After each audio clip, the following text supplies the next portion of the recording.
As for the consensus, after the presentation by the EC, everybody became convinced that we are supposed to compile the new voter register. But then, with the political strategy mounted by those, never wanted the meeting to have a cool head for discussion.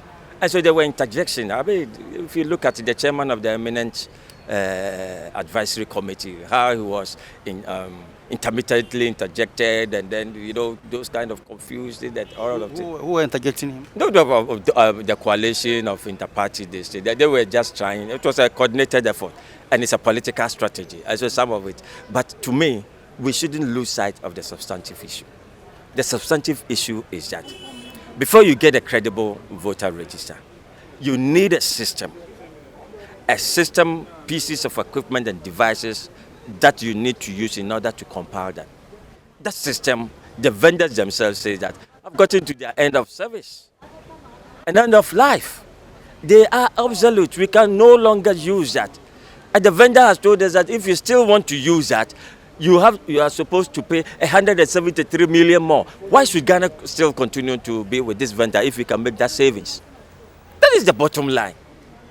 And because of this bottom line, there's no argument.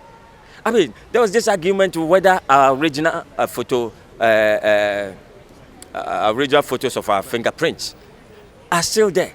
Yes, it's still sitting there. The way it was taken, the devices that we had, I mean, that's not to meet what we call the standards that it ought. And so, if we've had this opportunity, why not retake it with the newer versions and powerful machines, such that when we store it for the next whatever years, it's going to help Ghana?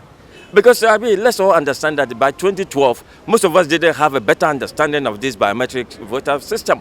And so that is why the vendor took advantage of all of us as a nation and locked us in or enjoy that monopoly. EC wants to do away with that monopoly. It's just as simple as that. And so let's all support that. I don't think that the IT experts of those who are against will actually have anything. It's neither here nor there. If even those machines are new, we still have to make these savings for Ghana. One of the takeaways from your meeting is that the EC says it will be able to compile the register by 8 November. Is this workable? That is another. I'm asking the Electoral Commission to circulate the presentation so that all of us in this country can read it, the timelines that they gave. I mean, something that, I mean, they will finish compiling the registration. They gave all the analysis, and I even assume that if it's 20 million, they arrive by the fact that by 31st of May, it will be ended. They will need 1 month for the deduplication, meaning that by the end of June, that deduplication is done. And then that is when they will send the voter register for us to go and check whether your name is in or whatever thing, and then we just go there. So why are they saying that it will be ready by the end of November? You see, there's a law that the voter register should be ready 21 days before the election. And so EC just said that by the 1st of even November, it is ready. And from 1st of November up to 7th of December, it's more than the 21 days. That is the fact. Okay.